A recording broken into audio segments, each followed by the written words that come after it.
We are now finished with the replication cycle. We have been talking all throughout the beginning of this course about what happens in a plate of cultured cells when you infect them with viruses. We've gone through all steps of the infectious cycle.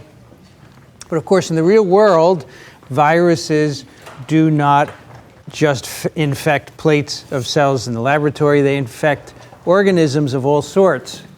And in fact, they have to do that in order to establish themselves in the population. And that's what we're going to be talking about for the rest of this course.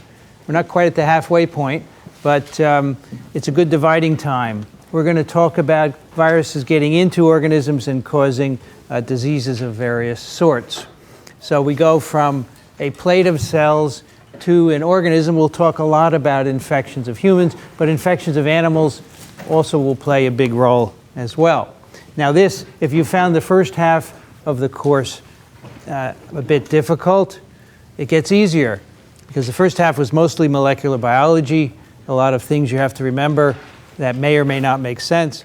But now I think you'll find that a lot of the material is intuitive, and so it gets a bit easier.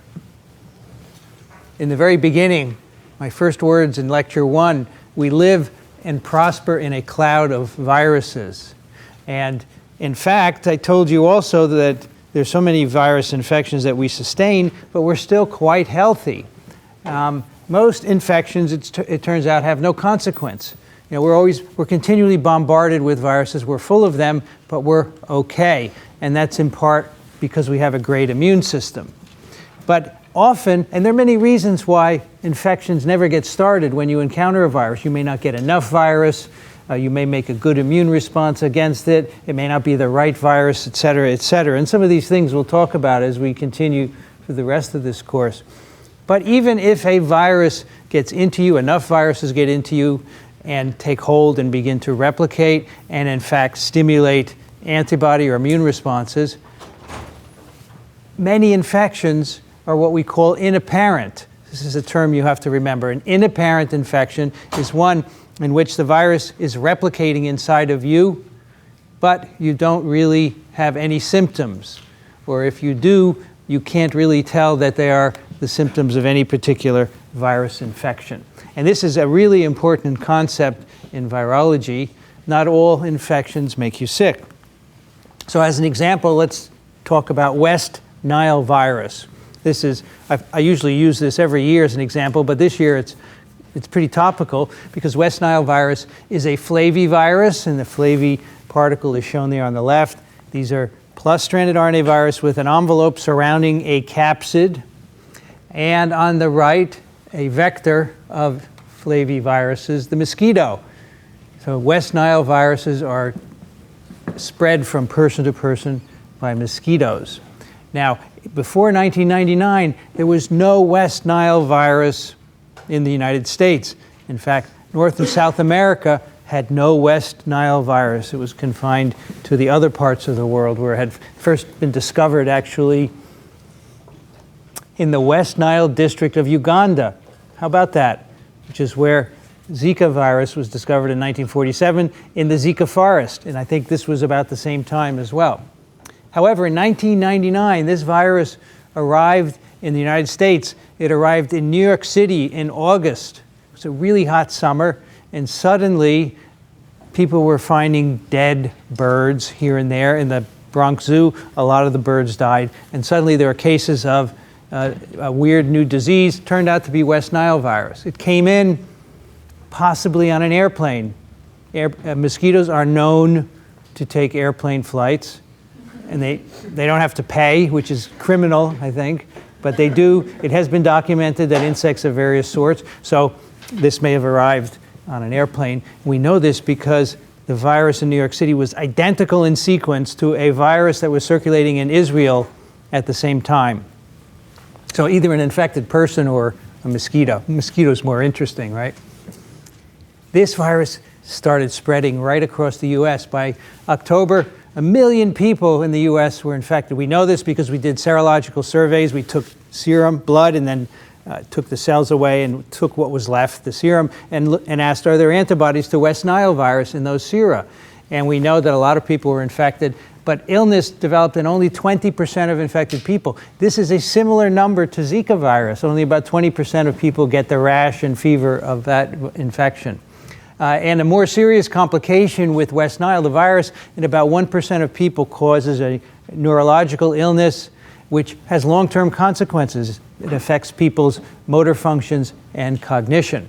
But the point here is that only 20% of the people had symptoms. So many people were infected with no obvious signs of disease. And this is a problem because it's difficult to stop an outbreak when you don't know who's infected. This was also an issue with polio in its heyday, which we'll talk about much later.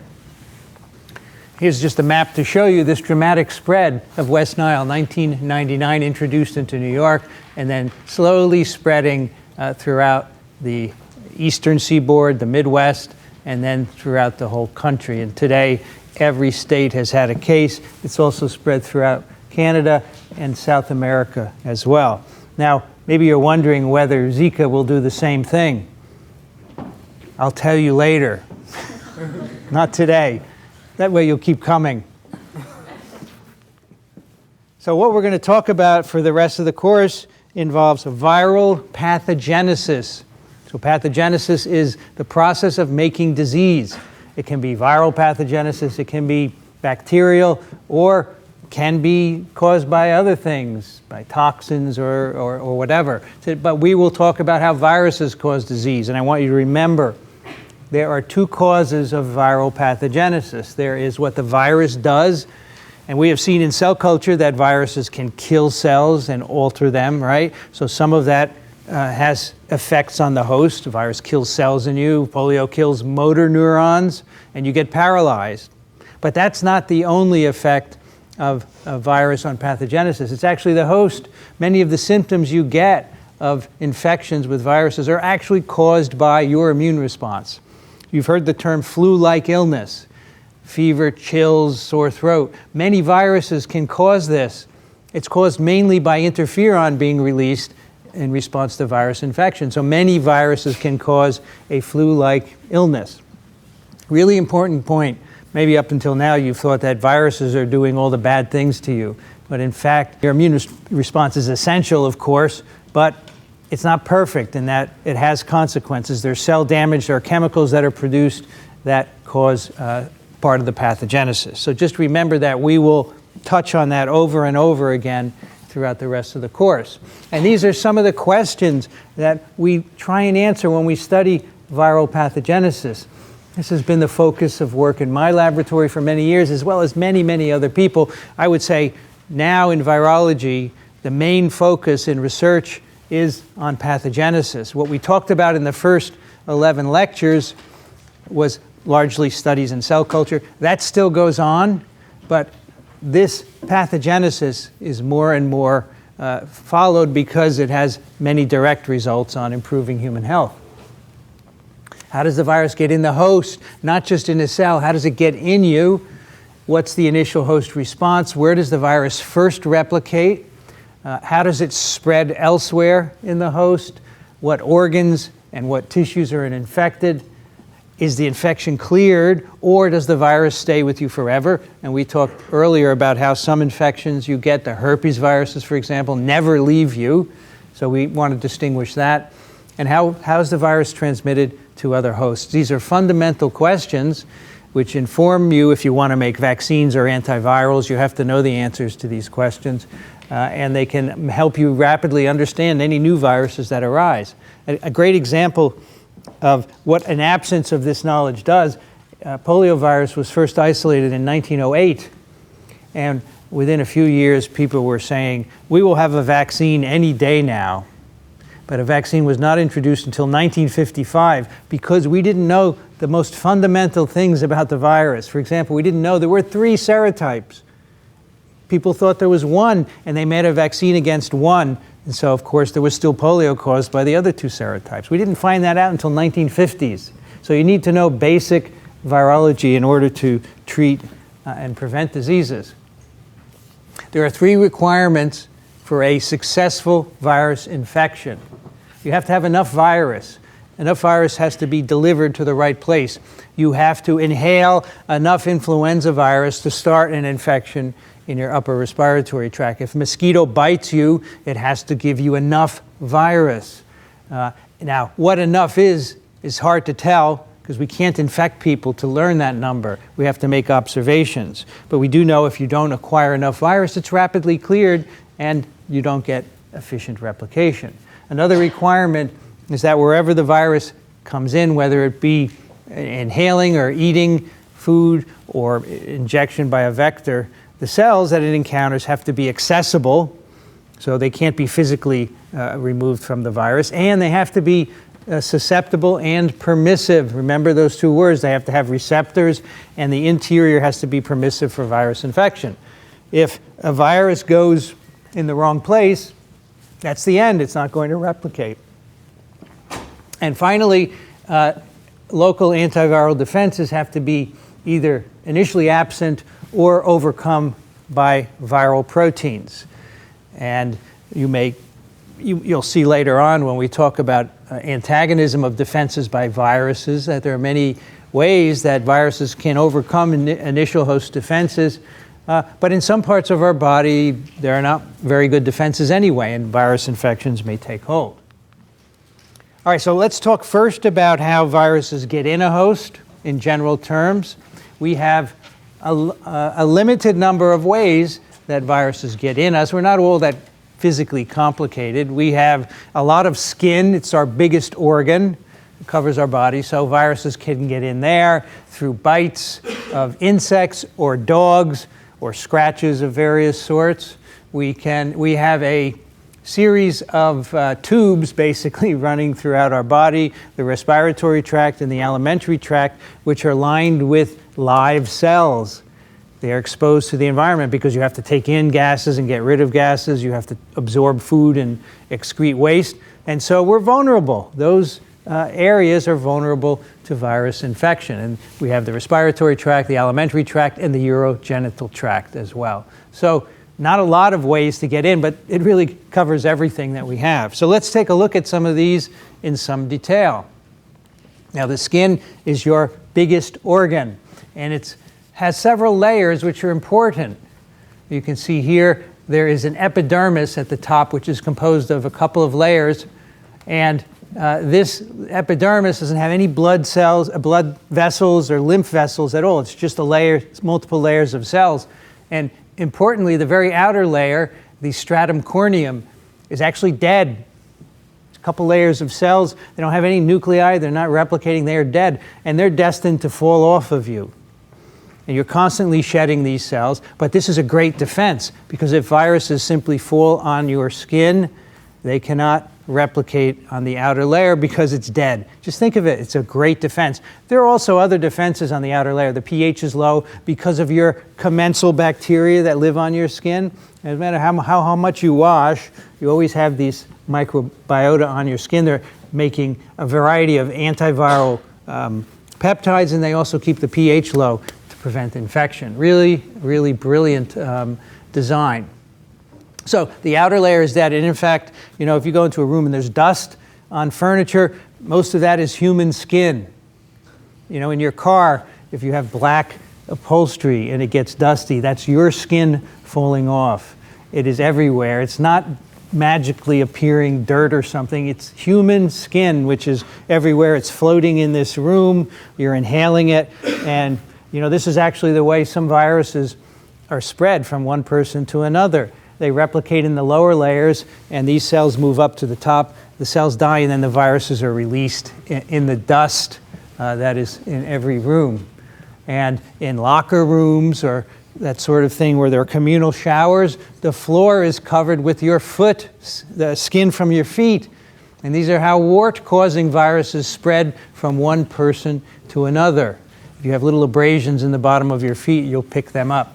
After you're done with this course, you will not eat, nor will you shower in a public place. You won't go on a cruise, and many other things as well.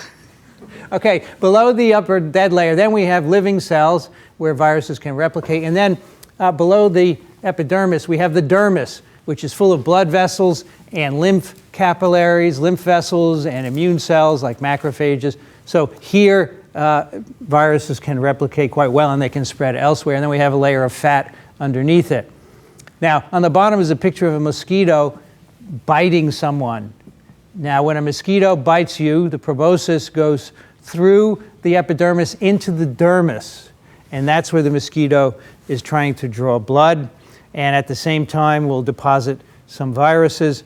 Typically, these viruses get injected into the dermis, and then they diffuse into the capillaries. So that's how far the mosquito is poking into you, past the epidermis into the dermis, because they're looking for a blood meal.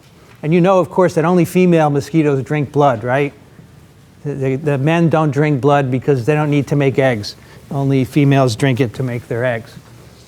Mucosal surfaces, and we're moving from the skin to the mucosal surfaces. As I said, they're lined with living cells because you have to exchange gases and food across these surfaces. So let's look at some of these in some detail.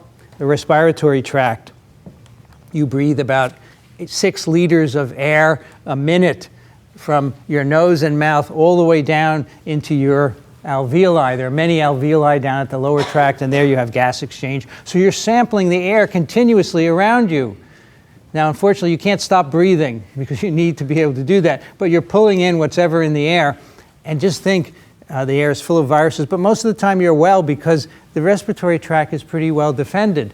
If we look at a higher magnification of just a sampling of the mucosa near the top of the trachea, you'll see it's composed of a layer of ciliated cells, and it's covered with mucus, which are produced by these goblet cells. The mucus is covering your entire tract from top to bottom, and at the bottom of the tract, the mucus traps particles that you may inhale, including viruses, and there is what we call a mucociliary elevator. The cilia beat upwards and move the mucus up, and then it moves into the back of your throat, and you swallow it. And you may not think you're swallowing mucus, but you swallow many milliliters a day as a consequence of this elevator bringing mucus to the back of your throat. You don't really recognize that it's happening. Of course, if you have a respiratory infection, you make more mucus, and then you're conscious of this mucus coming up and swallowing. But you swallow these viruses, and they're typically inactivated in the stomach. So that's another defense. There are also other defenses on these epithelial cells, including immune cells and antibodies and so forth. Viruses, however, can still get past these defenses, and they can cause a variety of infections. And here in the middle, you see what we call these infections, just general names for virus infections at different levels of the tract, like rhinitis, the upper tract, pharyngitis, an inflammation of the pharynx, laryngitis, tracheitis, bronchitis, bronchiolitis. And then if a virus gets all the way down into the alveoli, this is very serious because you have lots of fluid accumulating and you can't breathe anymore. It's called bronchopneumonia. And the viruses that are associated with these syndromes are shown here. Some viruses infect just the upper tract, and some infect both the upper and the lower tract as well. So a virus can start an infection in the upper tract and spread all the way down to the bottom. Now, respiratory infections can be mild, but they can also be very serious and life-threatening, so we put a lot of effort into understanding and preventing them. The alimentary tract is another mucosal cell-lined tube going through you from your mouth to the anus. And of course, you take a lot of things into your mouth, including food and fecal contamination from your fingers. You're sitting there, biting your nails at the next exam. You're taking in the feces that you got on the doorknob, and it's going into your tract. And if it's got viruses in it, it may infect you. These are all well-known human behaviors. I'm not criticizing you at all, because I do the same thing. Not only do we introduce things in the mouth, and then they go into the stomach and the intestines, which are lined with susceptible cells, but the contents are always moving, because this organ is meant to digest and absorb food. So the contents are always moving. And remember, viruses need to attach to the cells lining your intestinal tract, so this is a perfect scenario for getting attachment. So let's look a little bit at the digestive tract. Here is a cross-section of the small intestine here on the lower left. And you can see the villi, which provide a larger surface area to the small intestine for absorption. And the villi are composed of epithelial cells. Below the villi, the sheet of epithelial cells is connective tissue. And then below that is muscle, which is involved in contracting the small intestine to move things along. And then another cell layer on the outside. And if we look in detail at this epithelial cell sheet that's shown on the top left, you can see two what are called enterocytes. Now, this is a ciliated epithelial cell in the gut, so we call it an enterocyte as a consequence.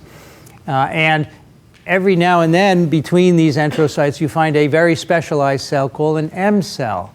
And an M cell, or microfold cell, is involved in sampling the lumen of the gut for foreign antigens. So it takes, these cells are very active at endocytosing material from the gut lumen, and they're typically immune cells like lymphocytes or macrophages just below the surface of the M cell, which take the antigens that are passed through, and they say, are these foreign or not? Do we need to worry about these antigens? These are kind of chinks in the armor.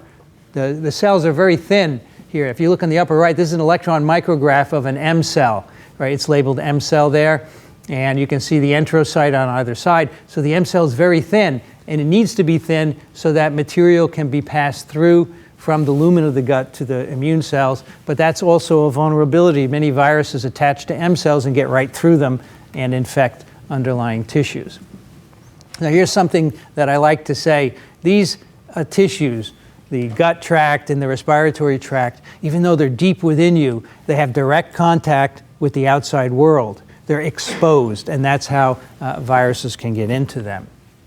The urogenital tract is also a portal of entry. It has its own protections, mucus and low pH, but as you know, sexually transmitted infections initiate in the urogenital tract, often by minute abrasions. The viruses can enter the mucosa, and viruses like the human papillomaviruses typically infect this area. These are sexually transmitted viruses, HIV, herpes simplex viruses, they're all sexually transmitted.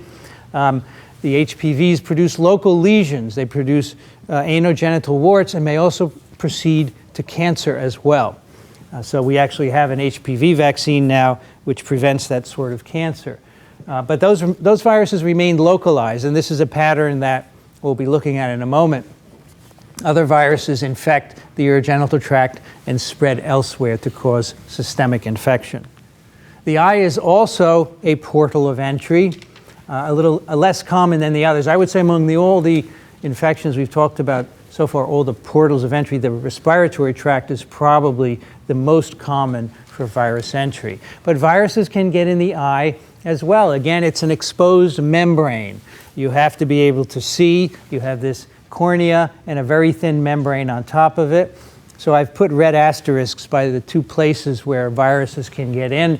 The conjunctiva, which is the membrane covering the eye, and then the sclera, which is the membrane on the sides of the corneal region. Now, the eye, you're always blinking. You blink many times throughout the course of a day, and that has a function to wash off any grit or dust that may be present on your eye. You make tears that help wash your eye off, and this is a very effective defense.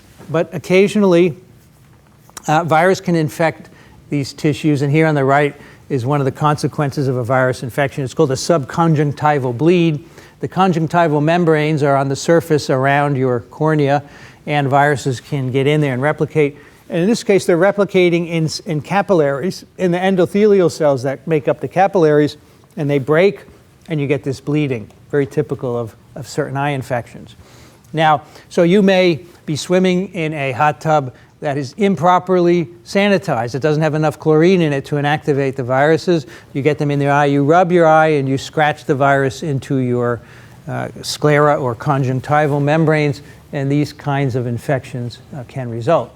And again, sometimes the virus remains there, just causes this kind of infection and isn't too threatening. But in other cases, the virus actually infects the cornea. We'll talk about that later, and can cause blindness. For other viruses, the virus can spread to the central nervous system and cause paralysis. So again, this is a vulnerability that we have to have because we need to be able to see through a very thin membrane. All right, the first question, the outer layer of which of the following is dead but can still serve as a portal of virus entry? Respiratory tract, alimentary tract, eye, skin, or urogenital tract? 98% skin, that's right. It's the highest score you've got yet. Waiting for 100. The eye, the outer layer is not dead. It's living cells. The sclera and the conjunctival membranes are living. So the outer layer of your skin, if you could peel it off, you wouldn't be able to see through it because the cells are dead and desiccated. So if you had that over your eye, well, that would be a problem, right? That's how viruses get into you. Let's talk about how they spread elsewhere. Not all viruses spread from the initial site of infection. So some of those viruses that infect the eye, they just stay there. But others spread and go elsewhere. How does that happen? And that's shown here. Viruses may remain localized. They're confined maybe by the tissue structure or by the immune response. But when viruses spread, we say that the infection has become disseminated. And if the virus then infects many organs, we say we have a systemic infection. And in order for viruses to spread from the initial sites of infection that we've just talked about, you have to overcome physical and immune barriers. So let's see how that works. So on the right, of course, is our respiratory mucosa. You can see a layer of mucus, then a layer of cells, and then below the cells is what we call a basement membrane. Not really a membrane, but a barrier made up of various components, proteins, and proteoglycans. It is very difficult to get through. A virus cannot simply pass through the basement membrane. One does not simply walk through the basement membrane. You know your cultural memes? One does not simply walk into Mordor. There have to be ways to get past that basement membrane. And how does that happen? In the intestine, you have these M cells. Remember, the layer is very thin at the apical side of the M cell. So a virus could infect that and get below. And then the immune cells are moving in and out, so they make portals in the basement membrane. But another way is simply that in any other cell, in the respiratory mucosa or in the gut, when you get an infection of the epithelial cells, you have an immune response. So cells come in and they release chemicals like cytokines and interleukins, and that leads to what we call inflammation. And part of inflammation is a disruption of the basement membrane so that the immune cells can get up and clear the infection. So that disruption then lets viruses into the host. So the inflammation, which is part of our immune response, compromises the basement membrane and allows viruses to pass below. The ability to do this, to pass below through the basement membrane, depends on the viruses being released at the basolateral side of the cell. Now you remember last time we talked about how viruses bud from cells, envelope viruses bud, and in polarized cells, such as those in the respiratory and gastrointestinal tract, the budding can happen at the apical layer, the top, at the basolateral layer, the bottom, or sometimes for viruses at both. So clearly, for a virus to spread systemically, it has to be released at the basolateral level. Just think, in your gut, if viruses are being released at the apical side, the only thing that happens is the viruses are released into the gut. They will never spread in your circulation. So here are some photographs of viruses being released in different locations. On the top of the right, these are electron micrographs, and this is a respiratory cell line which is polarized, and you can see virus particles of influenza virus being released at the apical side. And this is good if the virus needs to be transmitted to someone else by respiratory secretions, right? So these viruses are now in the lumen of the respiratory tract, and when you cough or sneeze, they're expelled. In the middle, measles virus also released at the apical side. And again, measles is transmitted by respiratory routes, so this makes perfect sense. Vesicular stomatitis virus, on the other hand, is released at the basolateral side. This is a virus associated with systemic infections. Influenza virus does not spread into the blood because it is not released at the basolateral side. Now, an interesting experiment was done years ago that illustrates this really nicely. Sendai virus is a paramyxovirus related to measles virus. It infects mice, so you can infect mice in the laboratory. And the wild-type virus, when you infect mice by the respiratory route, it is released at the apical side of the respiratory epithelium and is released into respiratory secretions and simply causes a respiratory disease. But you can make a mutant virus with a 1 amino acid change in the viral glycoprotein, which now allows the virus to be released from the basolateral side of the cell sheet. So it's now released from both the top and the bottom. And when you infect mice with that virus, the virus gets into the circulation, it spreads and causes a disseminated systemic infection. So just changing where the virus is budding is an important determinant of spread throughout the host. Viruses also spread via the blood. We call this hematogenous spread. And here on this diagram, we have our epithelial sheet at a body surface. It can be a respiratory epithelium or a gastrointestinal epithelium. Our viruses have infected these cells. The basement membrane has been compromised by inflammation triggered by the host. And now the viruses are in what we call the subepithelial space, the space below the epithelium, which is the tissue proper, which is full of red blood cells, full of capillaries and lymph capillaries, blood capillaries and lymph capillaries. Lymph capillaries happen to be very permeable. They take up virus. The virus is then taken to the lymph node. And as you know, the lymph and the circulatory systems are connected. So from the lymph, the virus can eventually get into the blood. And from there, it can spread anywhere. So this is typically how viruses can get in the blood. They can also diffuse into capillaries. Blood capillaries are less permeable than lymph capillaries. Now, when a mosquito injects virus into you, it's going into the subepithelial space here. A mosquito wouldn't be injecting at a respiratory or gastrointestinal mucosa, but if this were skin, the mosquito would be injecting into the dermis, which is full of lymph capillaries and blood capillaries. The virus would similarly enter the lymph and spread to the blood. So this gives rise to virus in the blood. And of course, once it's in a vein or an artery, it can go anywhere. As the heart pumps, the virus moves within minutes throughout the entire body. The presence of virus in the blood we call viremia. You have to remember that because it'll come up, viremia. And this is a graph of an experimental infection where we have taken a mouse and injected virus into the bloodstream, and this mouse can be infected by this virus. And we're looking at the virus titer on the y-axis versus days after infection.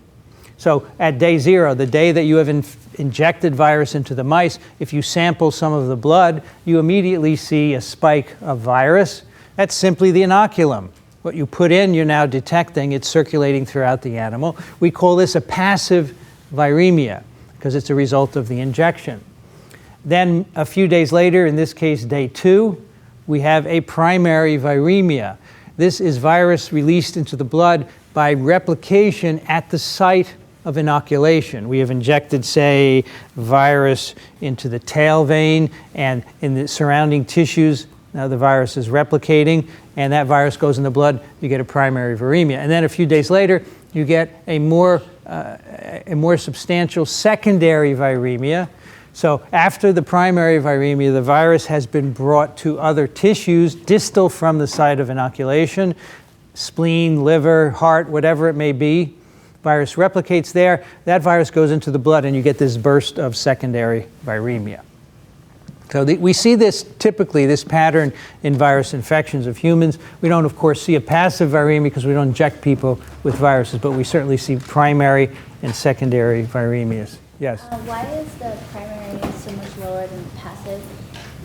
Why is the primary lower than the passive? So typically you inject a large amount of virus experimentally into these animals, and most of it is immediately cleared.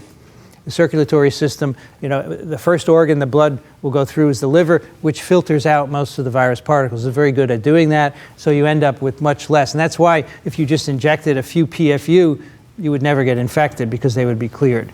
And so that's why the primary is lower. So just a few cells are initially infected. Many viral infections of humans that we'll talk about follow this pattern, which is shown in this slide. This is actually an experimental infection of mice with Mousepox virus. So it's the murine equivalent of smallpox.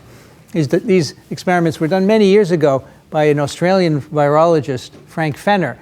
And what he did, he took a mouse model for Mousepox and he injects virus into the footpad of the mouse. So these are naturally occurring viruses of mice, and when the mice walk around on the forest floors, their footpads they have little nicks in them and so forth, and they pick up the virus that's been left there by other mice, and that's how they get infected. So this is actually a natural infection. You inject virus in the footpad, and then at day 0, you get invasion of the skin. So the virus is going from the skin to the local lymph nodes. That's what that little structure is there. From the lymph, it gets into the blood, and that's your primary viremia. So you have a little reproduction, see, at the skin at the site of inoculation. That virus gets in the blood, and that's your primary viremia. Then that virus goes to other organs, including spleen and liver. The virus replicates in them, and then you get a secondary viremia. And from there, the virus goes to the skin and causes these foci of infection, which we call papules, and eventually they ulcerate.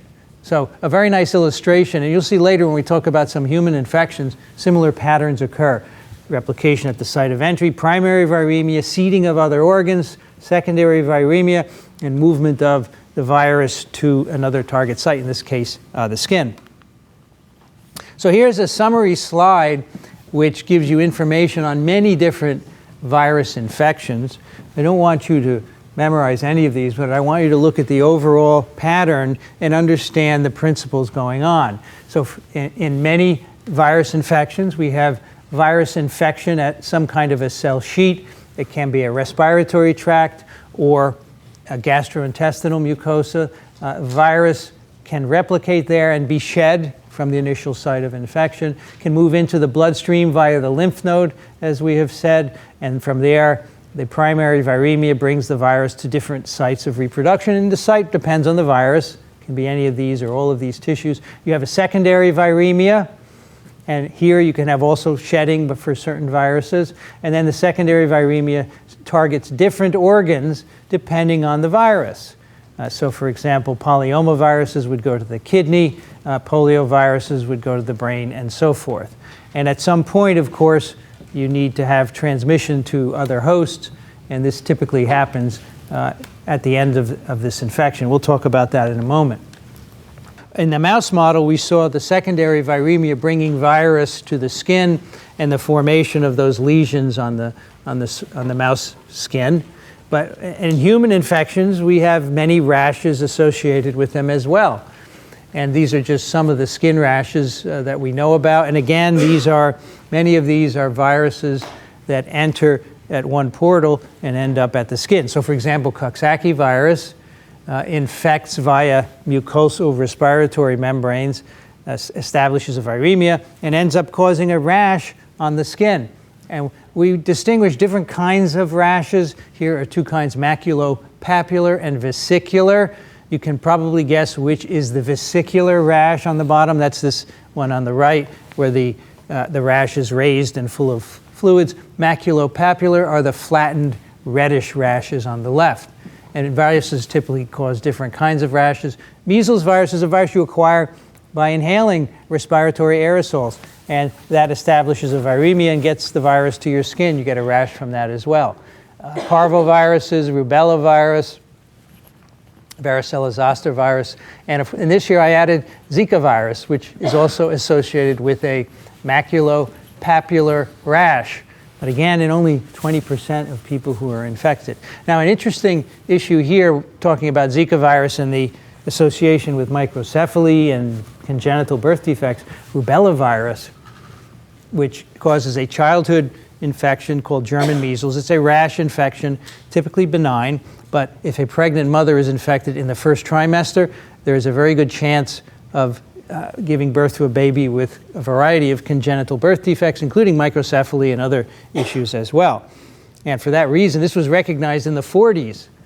A vaccine was developed and deployed in the 60s, which has now eliminated congenital rubella syndrome from those countries that use the vaccine. But there are many countries in the world that don't use the vaccine, and there are still between 20 and 100,000 cases of babies being born every year to mothers who are infected with rubella virus, and they have birth defects, even though we can prevent this infection.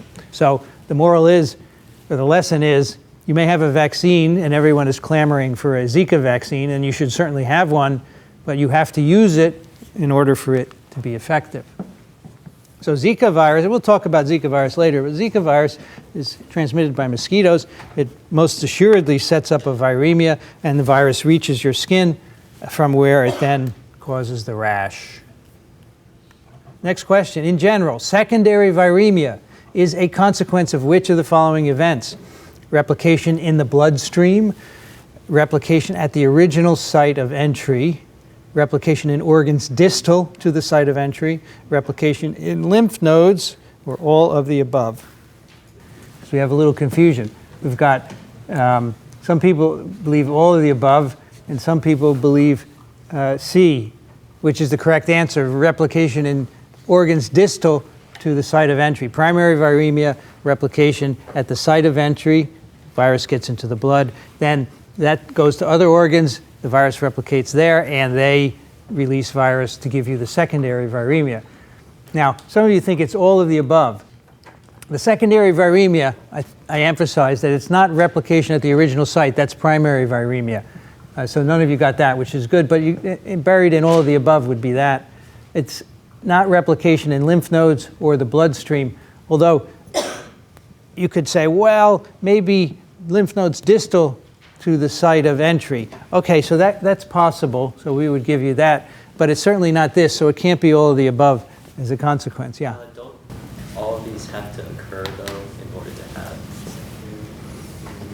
Yeah, so you have to have a primary to get a secondary, right? But I wanted you to understand what a secondary is specifically, right? So technically you're right, you can't have a secondary without a primary viremia, right? But I wanted to know specifically what is the secondary arising from. Distal to the sites of entry. We've talked about viruses spreading below the epithelial sheets, getting into the bloodstream and going elsewhere. Viruses can also spread in nerves. This is called neurospread. So here's a diagram of some peripheral nerves, a sensory nerve ending, something that would sense pain, and a motor nerve ending, a nerve that runs your muscles for you. And viruses can get into these nerve endings and travel up the nerve fiber all the way into the spinal cord. The direction of spread, we think, can go both ways. We think you can probably get viruses replicating in the cord that go out. That would be anterograde, and from the periphery towards the cord is retrograde. So the viruses enter the nerve endings, travel up the nerve fiber, and then eventually they reach a motor neuron, either a sensory neuron in the dorsal root ganglia or a motor neuron in the body of the spinal cord, and they can replicate there. Now, some viruses do this as part of their pathogenesis, like herpes viruses. You get an infection at a mucosal surface, and the virus travels up the nerves to your trigeminal ganglia, and we'll talk about that later. Rabies virus, you get bitten on the hand by a rabid animal. The virus enters nerves in your hand and travels all the way up into your brain until and then causes the symptoms of rabies. Other viruses get there by accident. So poliovirus, for example, you ingest the virus, it replicates in your gut, you shed it, and there's no gut pathology whatsoever, but in very rare cases, 1 out of 100 or 200 people, the virus accidentally gets into the motor end plate and makes its way up into the CNS, and there it causes paralysis. This is a dead end, this is an accident, because the virus cannot escape from the CNS. There's no point, evolutionarily speaking, of polio getting into the CNS. Now you may say, well, what about herpes and rabies? Well, Herpes comes out again. It's figured out a way to come out of peripheral ganglia. We'll talk about that later. And rabies virus in dogs comes out of the CNS in saliva, and that's how it's spread to other animals. But poliovirus cannot get out, so that's why I consider it an accident. Here on the right is a cool picture where we have injected, not we, a virologist has injected a herpes virus into the brain of a rat, and the herpes virus is labeled with green fluorescent protein. And the virus has traveled through the synaptically connected neurons. It's very cool. You inject down here and the virus travels all the way up to the top. And people use these viruses to map all the neural connections in the brain. You can trace them after infection. Very neat. Now, infections of the CNS are associated with terminology that you should know about. For example, neurotropic means that the virus can infect neural cells, either in an animal or if you put neurons in culture, it can infect them. How it gets there doesn't matter. The virus could get into the brain by a neural route, by blood. Doesn't matter. As long as the virus can replicate in the neuron, it's neurotropic. Neuroinvasive means that the virus can invade the central nervous or the peripheral nervous system. It has no implications about whether it's able to replicate in the cells. We just know that it can get in. A neurovirulent virus can cause disease of nervous tissue. So simply replicating, simply being neurotropic, doesn't mean that you can cause disease. If you then cause disease, you're neurovirulent. And here are 3 examples to distinguish these for you. Herpes simplex virus has low neuroinvasiveness. You are infected in the periphery, in your mouth, for example. The virus gets into your peripheral nervous system, but doesn't invade the central nervous system. So it's not neuroinvasive for the CNS. But if it does happen to get in the CNS, which happens in certain children with a particular defect, which we'll talk about later, it's highly neurovirulent. So the virus typically doesn't get in, but when it does, it's a big problem. Mumps virus is highly neuroinvasive. In this country, before we used to immunize everyone against mumps using the measles, mumps, rubella vaccine, lots of kids had mumps associated with swollen salivary glands. And amazingly, in half of the kids, the virus got into their CNS, but it didn't cause any problems. The virus was just there benignly. So that has high neuroinvasiveness, but low neurovirulence. But the worst is rabies, which is highly neuroinvasive and highly neurovirulent. So you get bitten on the hand by a rabid animal, that virus will get into your CNS. And once it's there, it will cause damage. And to me, if people ask me, what's the scariest virus to you? I would say rabies virus, because unless you're immunized or undergo therapy, you're going to die of rabies virus infection. 99.9% fatality in unimmunized people. But that shouldn't stop you from getting a dog, because you can immunize your dogs, right? All right, so viruses have spread by the blood or by the nerve roots. How do they get into tissues? Because they're in the blood vessel, right? How do they get into the surrounding tissue? So here are 3 ways that this happens.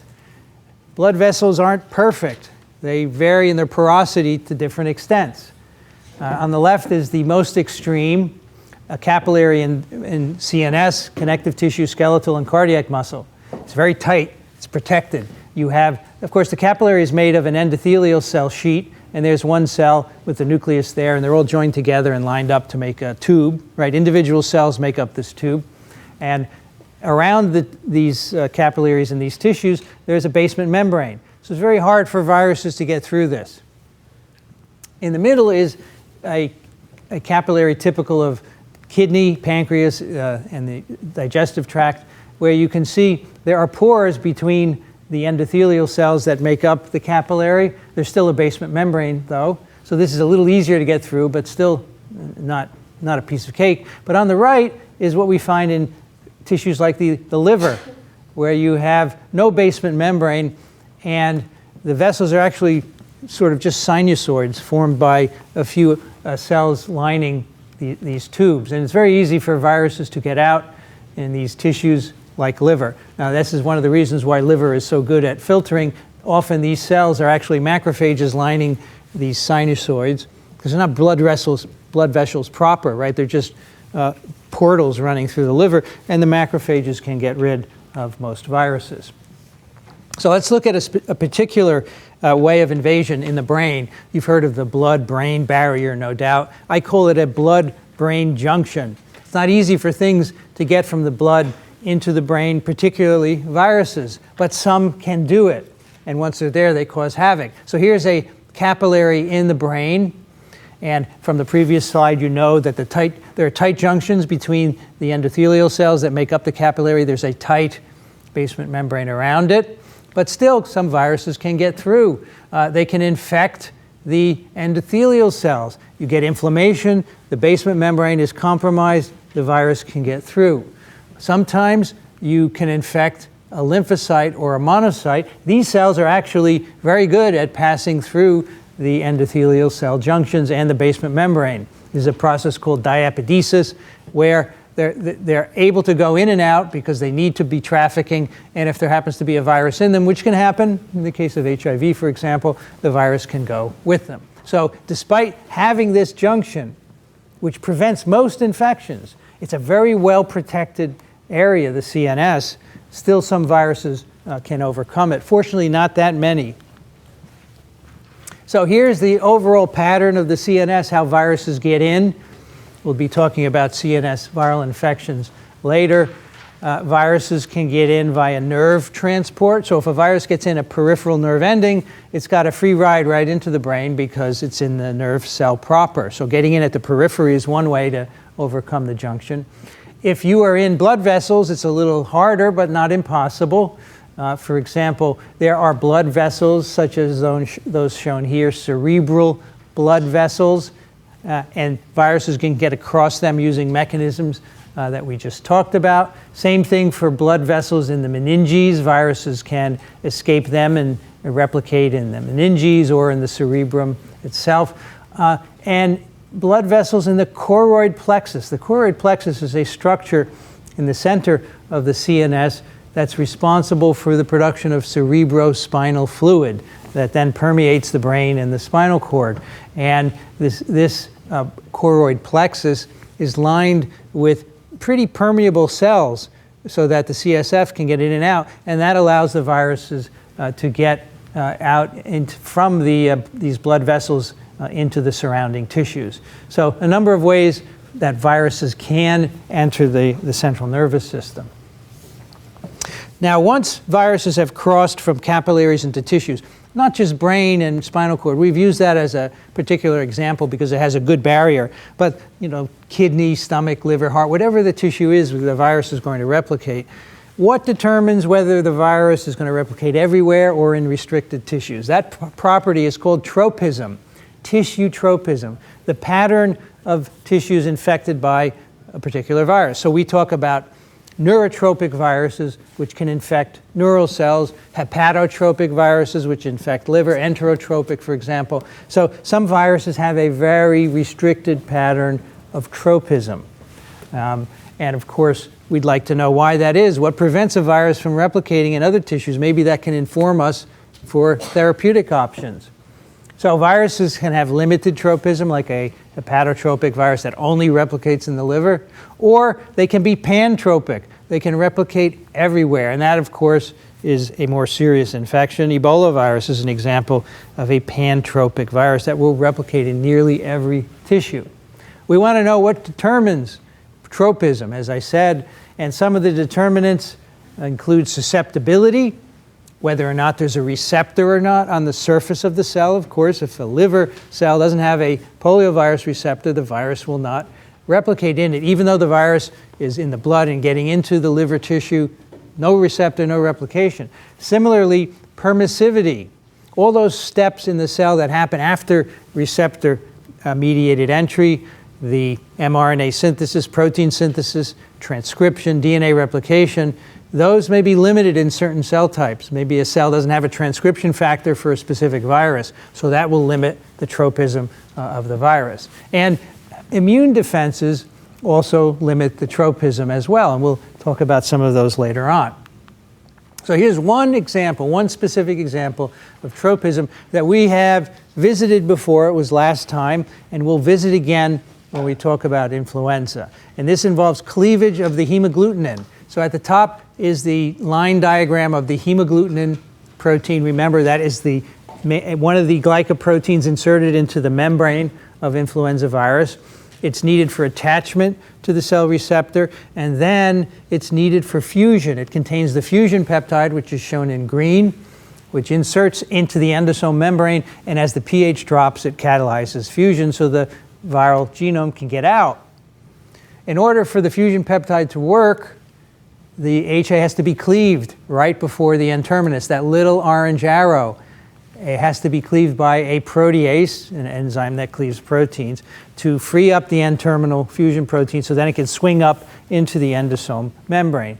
The cleavage is a determinant of tropism of influenza viruses. For most strains, the viruses that are produced in the respiratory epithelium, shown here, these have uncleaved HA. So if those viruses somehow got into your bloodstream and went to another tissue, they would be able to bind and be taken into that tissue by endocytosis. But as the pH drops, there would be no fusion because the fusion peptide would still be caught up in the rest of the protein and the infection would stop there. This is a major determinant of influenza virus tropism. Now, why is the virus limited to the respiratory tract? There are cells within the respiratory mucosa called club cells. They produce a protease called club cell protease or tryptase, and those are the little yellow guys here. And they specifically cleave the HA right at that orange arrow to liberate the fusion peptide. So those viruses then can go on and infect other cells in the respiratory epithelium, and they will get in and fuse and start productive infections. Now let's say some of these cleaved influenza virus particles could get elsewhere in your body. I mean, you could imagine maybe they're brought up into your throat by mucus, you swallow it, they get into your gut.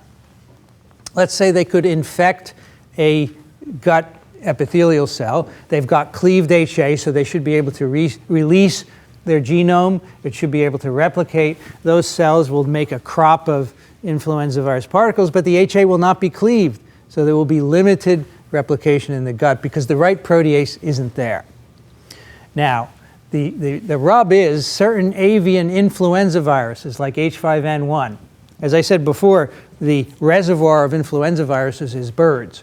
And many of these avian strains are very virulent. They don't often infect people. But when they do, they tend to be very lethal and they replicate in many different organs. The reason for that is because these HAs from the H5N1 viruses have a cleavage site upstream of the fusion peptide, which can be cleaved by proteases that are in every tissue in your body. That HA cleavage site in H5N1 viruses that's cleaved by proteases that are everywhere, it's cleaved because it's got multiple basic amino acids. So there's no longer a limitation to the respiratory tract by this protease. The protease that cleaves these virulent avian influenza viruses are everywhere, and so the virus is able to replicate everywhere. So a nice example of how this cleavage by a cell protease can restrict the tropism of the virus. The next question is insertion of multiple basic amino acids at the HA cleavage site allows influenza virus to infect many organs. This means that the what of the virus has changed. Susceptibility, tryptase, clara, permissivity, tropism, all of the above. Clara is an old name for club cell. The answer is tropism. Susceptibility is the presence of a receptor, and the fusion event is post-receptor. And permissivity are things that are after entry of the virus into the cell. Let's talk about how viruses are transmitted from one host to another. Right? We've talked about how they get in a host and spread and replicate. It doesn't do you any good if you can't spread to another host and perpetuate the infection. So you need to maintain this chain of infection, we call it, by transmission. And there are two general patterns of human virus transmissions. The one on the lower left is very simple. A human is infected, can be respiratory, alimentary tract, and then that person sheds virus and transmits it to another person. So person to person spread by respiratory aerosols, close contact, fecal contamination, whatever you would like. That's one pattern. The other pattern is shown on the right using a rodent as an illustration, but you could substitute for this rodent a human. There wasn't room on the slide, so I used a rodent instead. And here we have a tick spreading infection among rodents. The tick has bitten one rodent that has viremia. The tick takes a blood meal. It has virus in it. It bites another rodent who gets infected. Another tick bites that, et cetera, et cetera. So you can imagine humans being bitten by mosquitoes.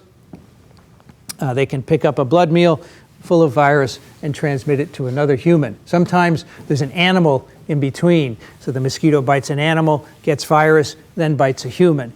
But basically, it's either human to human or human vector human. And the vectors can be ticks, mosquitoes, other kinds of insects as well.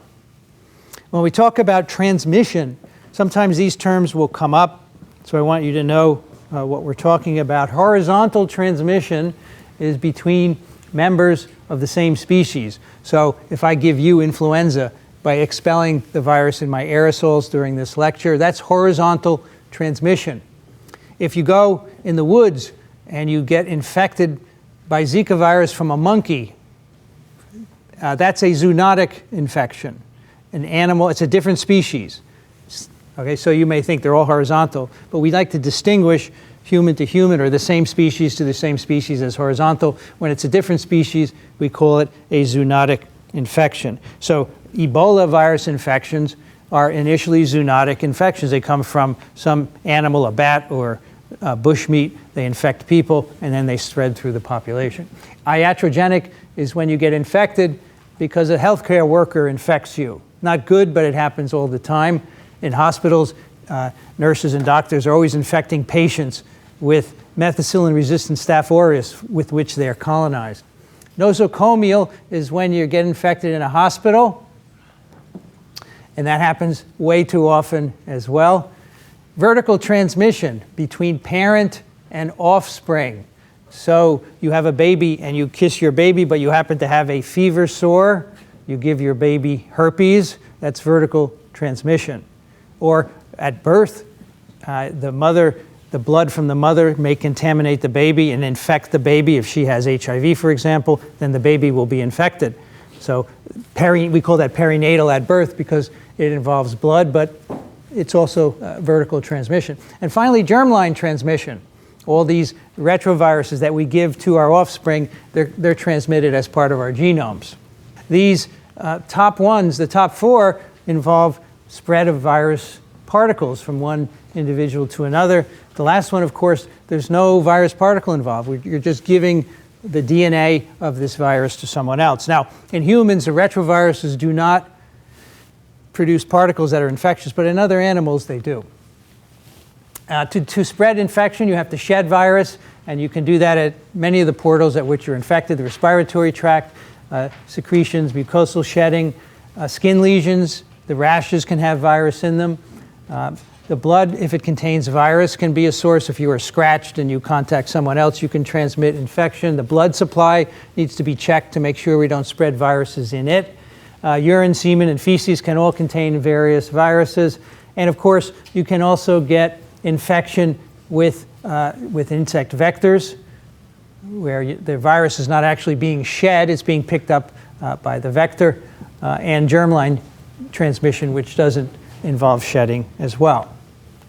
So here's what happens when you sneeze. You make 40 to 50,000 little droplets of saliva, and if you're infected, they all contain viruses. Some droplets can have thousands and thousands of virus particles. You make a variety of sizes, as you can see in this picture. You make some really big ones that fall right in front of you, and they don't do very much because they don't go far. But some of these smaller ones can travel a long distance, here from 5 to 160 feet.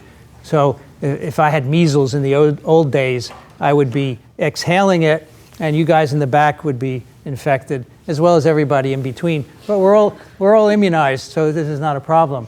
So these are called droplets or droplet nuclei, and depending on their size, they can go farther or closer. And also, nasal secretion contaminating your hands. When you sneeze, you wipe your nose with your fingers, and then you don't wash your hands and you go out the door and you can spread it to other people as well. You can also have shedding from skin lesions produced by these viruses. But one here I wanted to point out, which is very interesting.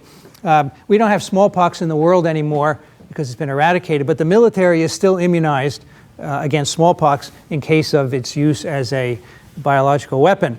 And here are two cases in morbidity and mortality in 2013 and 2010. So what they do is they scarify the virus onto your shoulder, onto your arm, and then they put a Band-Aid on it. And they tell you, don't touch anybody for the next 2 weeks because the vaccine is going to shed. But people do things, and they have sex, and the Band-Aid comes off. And these are two examples of transmission of the virus to a sexual contact. The problem is the virus gets in mucosal membranes. It's not just your skin, and there it causes a very nasty infection. So you're shedding virus here, and it's getting into genitals or mouth, and this causes some issues. Which statement about viral transmission is not correct? All virus infections are transmitted by shedding. The route is determined by the site of virus shedding. Transmission is required to maintain a chain of infection. Horizontal transmission is among members of one species. The top one is right.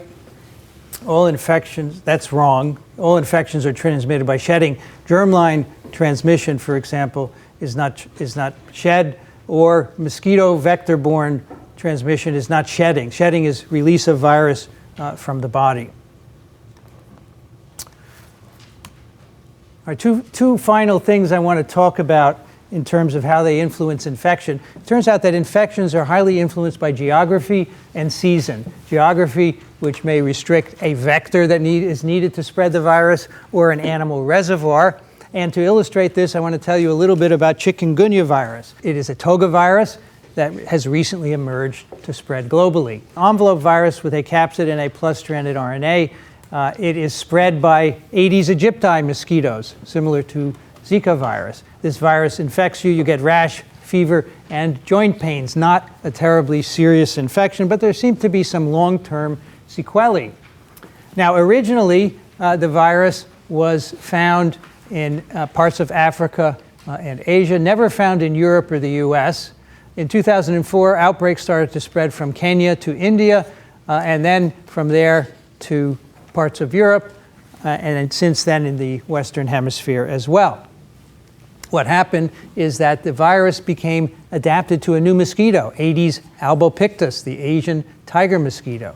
A 1 amino acid change in the viral glycoprotein now allowed the virus to replicate better in this mosquito. And this mosquito has a broader geographical range than Aedes aegypti, and that's why the virus has spread. So here are some examples of that. On the top left, these are all the cases of chikungunya in the US. These are all imported.